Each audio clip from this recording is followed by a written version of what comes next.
Thanks for coming tonight, for being here.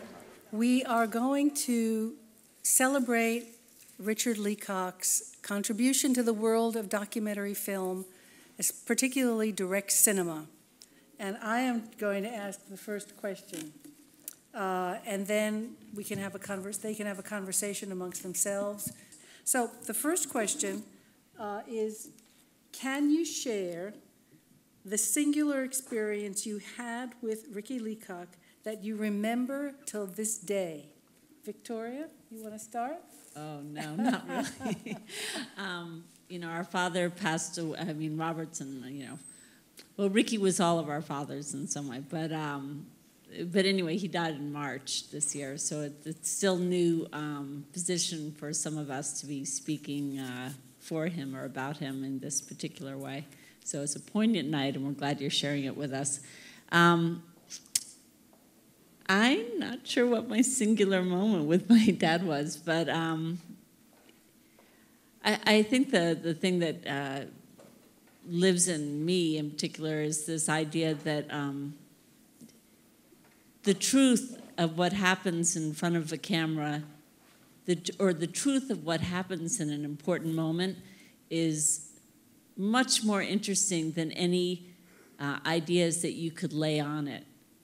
And I think Ricky had an incredible gift for listening to what was happening in front of him and being sensitive to it and intuitive in knowing that you might start following one person and end up following another because you shoot with one eye in the lens and the other eye looking out into the room. And, it's not, some people just said, oh, that Leacock was so lucky. Well, he certainly made his own luck. And I think that it's a lifelong high bar to try to be able to share in a fascinating way the truth of an experience without lying about it or conniving. So anyway, that's just one thing. All right, Robert. And it's not just shooting what you're seeing, but also knowing to turn the camera off when you're not seeing something. Because I think an awful lot, especially now with videotape and even post-video media, people think you just go out there and shoot everything that's happening, and you don't. You only shoot things that you see that make sense. And when you look at footage where the seeing and the thought process is obvious, it's very different from just shooting stuff and shooting stuff and shooting stuff and saying, well, we'll put it together in the editing room. They're two different things. So shooting what you see and also not shooting when it's not there. But don't you think that in the future, the material that people get with video cameras where they don't stop, they never turn it off, why turn it off, will be even more, somehow more interesting in some ways than the way the shorter takes are edited? I do not like seeing mindless footage. When you see mindless footage, you know it's mindless. And in the editing room, Pam, I would like to hear your take on this because you get to see a lot of other people's footage. You make a living putting this stuff together. But as far as I'm concerned, we aren't flies on the wall getting stuff. We are eyes. We are thoughts. We are following something and being attracted. Invariably, you're attracted to the most interesting people there without knowing who they are. You don't say, I'm going to pan over to the left and film that person. It happens without thinking when things are going well. No, the moments that I see in the editing room that are attained by you and Ricky are gold. Someone said we're jewelers, that they're just gold, and you can't get that when you're... I haven't had much chance to edit your footage.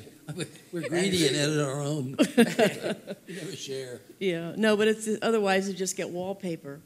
I've been getting like 500 hours of just wallpaper and have to write a story from it, and... When you're in any situation, nothing appears to be happening. That's what you know. And you have this camera in front of you, and you turn it on, and with it, filming it, it's expensive.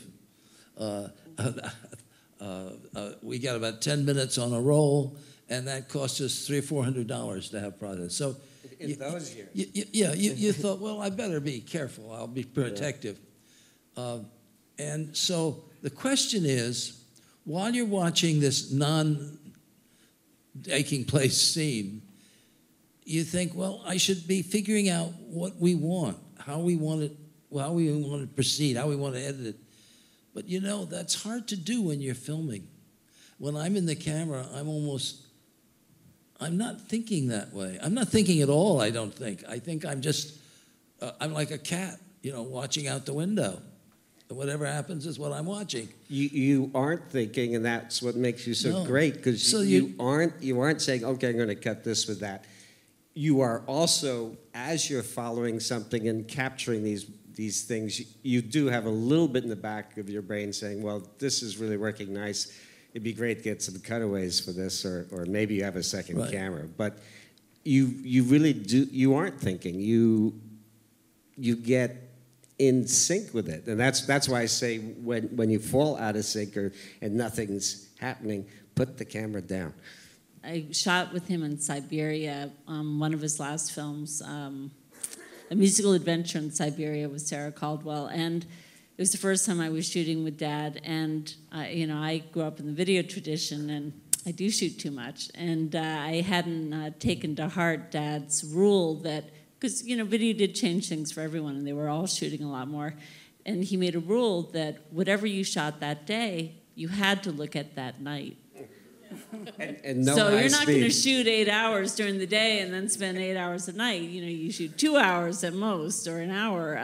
But at the time, I was still shooting more than that, and you know, we were there for like 10 days in January in Siberia, and believe it or not, it's really cold then. You know, 30 below zero was a heat wave, and Dad went back to France, and he spent about 2 years editing it. You know, it's a long process. There was 4 cameras, and it was a complicated, sort of slightly disastrous, brilliant production, you know, but more disastrous than brilliant. But the film came out very exciting. And Dad called me one day, and I said, oh, I've been wading through your footage of that guy you had a crush on.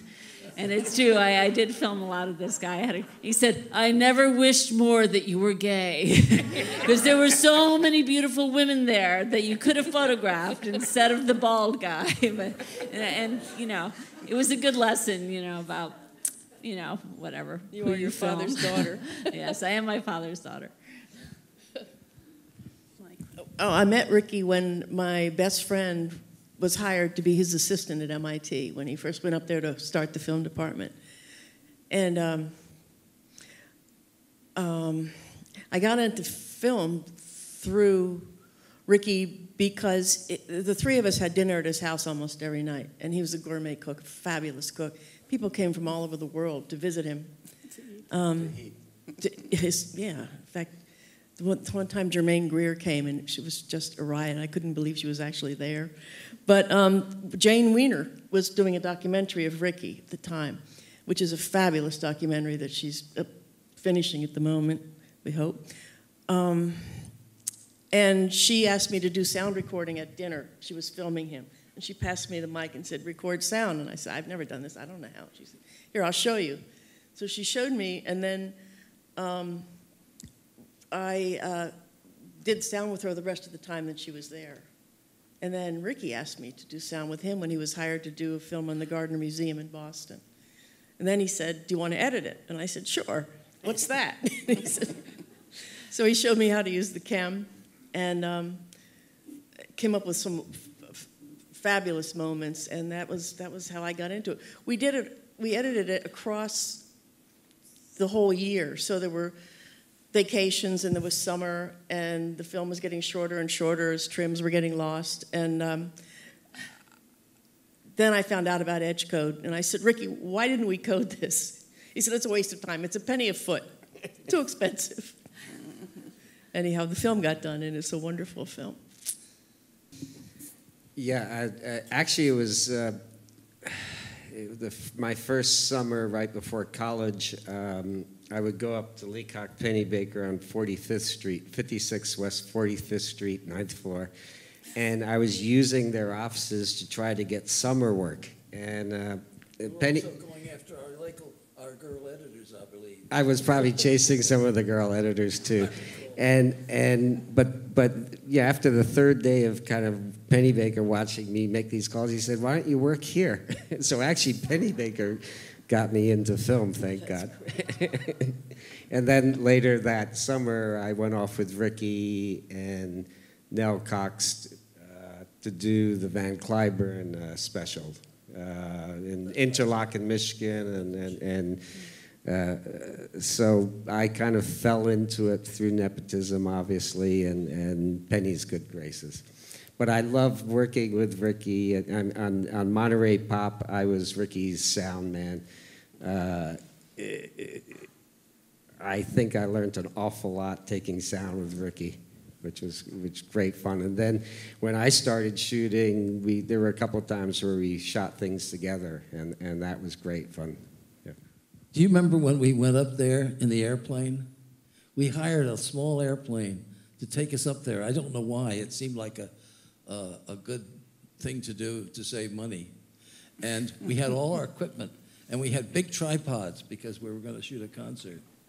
And we had a lot of camera equipment, and we got somewhere over Wisconsin or wherever it was, and a huge thunderstorm was coming, and the plane was rocking, and the pilot said, "Well, we may have to throw some stuff out." And so Ricky and I looked at each other and said, "What do we throw out?" And Ricky said, "The pilot, he's the heaviest one." And that was the end of that discussion. It was a thrifty bunch. The one thing our father never figured out was getting rich doing documentaries, and God bless all documentary filmmakers, because very few get rich doing it. But it really is a lifelong passion for those of us who have the disease. So. The disease, it's a good way to put it. Are you ready to take some questions from the audience? Do we have some questions in the audience? There are mics going around. There's a mic over here. Hey, my name is Lily Henderson. I'm a documentary filmmaker, and Mr. Pennebaker, you're the reason why I started making films, so thank you. I mean, a lot of my friends are filmmakers, and they're inspired by the cinema verite movement, but I was wondering what your thoughts are about how currently filmmaking has moved away from cinema verite into a new style, and what that new style may be. There's so many films made, and I don't mean the glamorous Hollywood type films, because there's a lot of those too. There's more of those than you could see in a year. There's more of them. So now we've added films that people who've gotten a camera for Christmas go out and make one of the grandmother or the dog or the night sky or something. And so you have so many films, and who can see them to make any kind of judgment about them? And cinema verite isn't some magical sauce that you rub on the film, you know, or on yourself between takes. It wasn't my phrase. I would never have used it.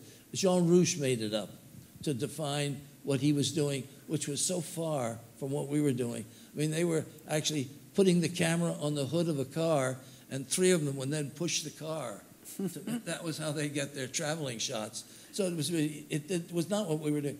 The fact is that there are a number of films that I do see from time to time, because people send them to me, where people make the decision to explore with the camera, not to entertain. You can entertain people by doing crazy things, jumping off the roof or throwing the dog in the swimming pool or whatever. And everybody loves to see that. You know, you show that at parties, and people, that's a great thing. It makes everybody laugh. To explore is to take the camera and go where you've never been and find out what you don't know. And that's hard. That's like, well, that's what Columbus did. It was a hard thing. And you have to decide early, because you don't have much time. It takes maybe a year to make a good film, to think it through, to shoot it, to edit it. You don't have a lot of those in your head. And the film is always going to be made in your head, not in the camera. That what you want is to find a way to know when something's going to happen and be there. You're not going to find many people allowing you to make a film of the president. But when I saw George Stephanopoulos, who looked about 18 years old, running 5 different things at once, he was like the guy in the Scott Fitzgerald story about the producer, the young producer who can do anything. He was like that. So, and then we had met Carvel, and Carvel looked like somebody's drunken uncle who was walking around in the hotel. And we thought, now these are 2 interesting people. If we can get them into the film, this is a film. And so we went out to Little Rock and asked Carvel if we could make a film. And he said, well, what do you want to do? And we'll just sit in here and watch what happens over the next month or so. And he said, well, why should I let you do that? And the only answer you can ever give to that question is, because you want to. And he said, well, I'll have to think about that. And we went back to our motel. About an hour later, he called up and he said, okay, you can come in. And at that point, we knew something was going to happen. We knew there'd be an election and somebody'd win or lose. It wasn't clear that Clinton would win, because he was about in 4th in line at the time we started. But the fact is that having got that entree to where the guy liked the idea that we were going to do it, he wanted us to do it, and then you just wait it out. He makes the film, you don't. And cinema verite's got nothing to do with it. It's just, and all the instructions, you can violate them anytime you want, because you can do anything you want. But the fact is that when you watch somebody who knows what they're doing and is good at it and is passionate about it, and it might lead to some sort of success for him, some kind of conclusion that he's looking for, you just have to watch it play out. You don't have to direct it. You don't have to have a line. You don't have to ask him to do anything again. You become a cat sitting inside your camera, and you just watch. That's probably more than you wanted to know. There reminded me of when Dad filmed had to live with the Ku Klux Klan for 3 months, which was a long time to live with the Ku Klux Klan leadership. He lost 30 pounds, Right. Went on the drinking man's diet. It was a good time to diet, just hamburgers and whiskey, I think, something like that. And then Dad always would joke, what do you do when the Grand Wizard of the Ku Klux Klan fixes you up with the clock's at? You say, thank you. So, $40. But anyway, so, but he, filmed them, and it, was surprised that they really weren't much bothered by African Americans. But boy, did they dislike Jews and communists, and that was really their main focus. But anyway, so, and he had said to them, this is being done for ABC, and I can't control what is finally done, and you understand that this might not be. And they said, don't worry, Ricky, don't worry, we're fine, just film away, keep filming. And then it aired, and all people of rational mind said, look how horrible the KKK is, aren't they horrible, bad people? But it was interesting and in-depth, and Dad called the Grand Wizard of the KKK and said, so I gather you saw it, so what did you think? He said, oh, Ricky, it was wonderful. We're getting lots of applications. And Dad said, the thing is, you become friends with, even monsters or people, and, you have to be friendly with them, and they're people, and they're interesting, and they're witty or whatever. But you also have to be very careful not to be at the service of those who you really don't wish to be serving. So, it's a fine line. Someone's greatness is someone else's, useful tool. Anyway. Often when you try to raise funds for a movie, you say, this is my idea, and they say, yes, but what exactly is going to happen in this film? And of course, in our kind of film, we don't know what's going to happen, but we say it's a great, it's a great situation, it's a great idea. They say, yeah, but what exactly, we want a script of exactly what's going to happen. You say, these were real events. Yes, they had to use, these were still primitive, yes, but. It required lots of yellow pads, and we didn't have any yellow pads. So from the beginning, we were out of luck. Did he talk about his years as an assistant camera person? You know, Ricky never assisted. He really learned his shooting, besides making his film when he was 13 in the Canary Islands. Then he became Signal Corps, and he was, you know, in the U.S. Army, World War II, was given a camera. So he didn't assist. Well, he learned a tremendous amount working with Robert Flaherty on Yeah, Louisiana that's what Story, because even though Robert Flaherty shot some on the film, he was quite old at the time, and Dad shot most of the film. But it was And not only did they shoot the film, but they actually developed the film on location in Louisiana. I mean, well, actually not rebuilt the cameras. I mean, that was, yeah. And their sound system was 35 millimeter, full cut. So it took two people to carry the sound recorder. No, but he learned a tremendous amount just shooting and shooting and shooting. And then when he worked with Flaherty, Flaherty was very different in that he used a lot of people made that he shot, I guess the ratio of shooting on Louisiana Story was something like 32-1. He shot a tremendous amount of film, but Dad would later say, like, you know, you direct an alligator. And sometimes, like, one frustrating story, they were all set up to shoot the little boy up in a tree with a raccoon, and they were, you know, set up to do that thing, and Flaherty saw a cobweb, and he insisted that they all, you know, that Dad and everyone else do whatever they do, but Dad was going to film that cobweb, and they filmed it for hours. And Dad was very frustrated. He was 25 years old, and he was writing to Robert's mother every night when he got home about, frustrated. But years later, he was able to really appreciate that to that day, through the rest of his life, he never saw a more beautiful cobweb. It's beautiful in the film. And Flaherty taught him that what matters is what you find, not what you're looking for.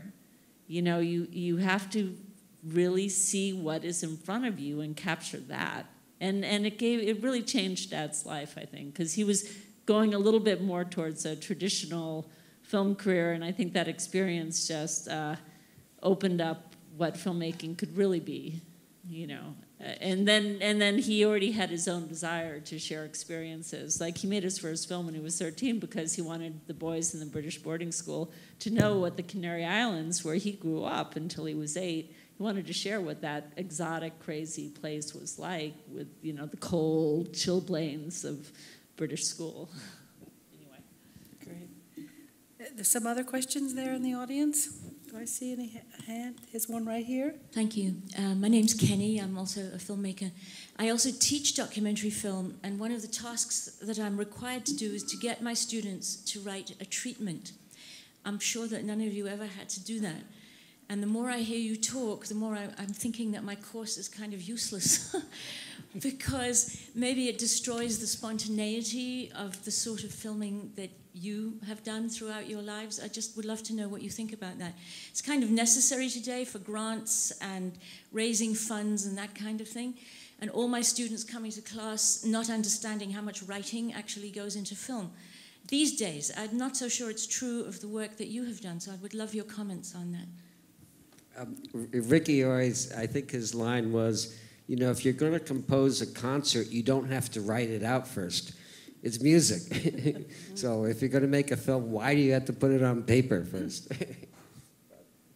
But there are other kinds of film, obviously, where you have to write it out. And as you say, raising money, you absolutely have to write that proposal. So giving some thought of what you think it might be is something that is good to teach.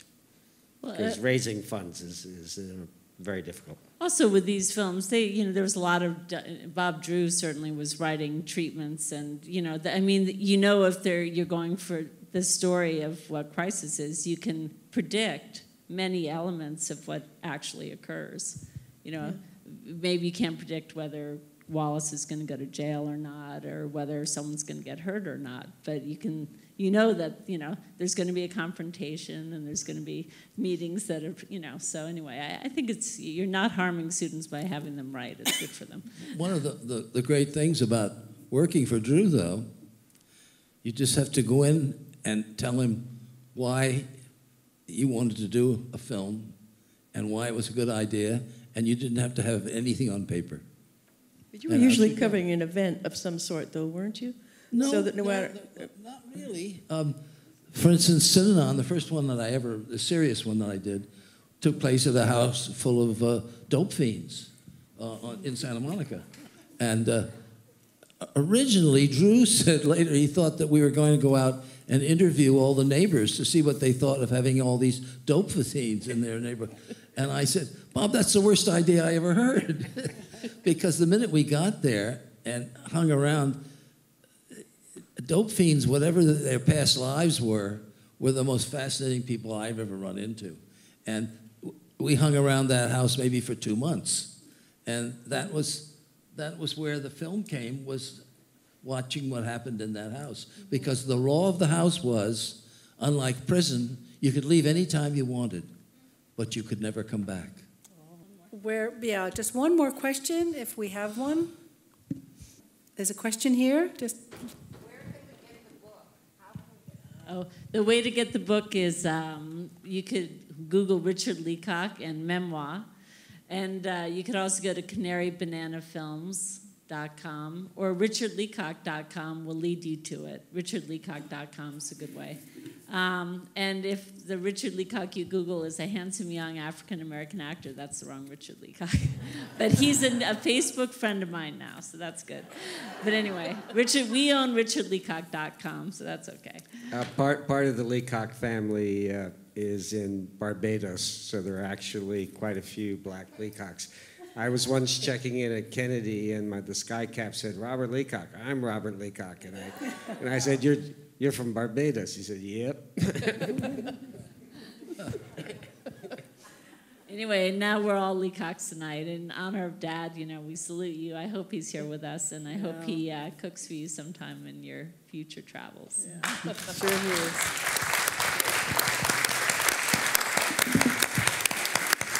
I'd like to thank the panel. So thank you very much, and I hope we see you tomorrow at the festival. Thanks.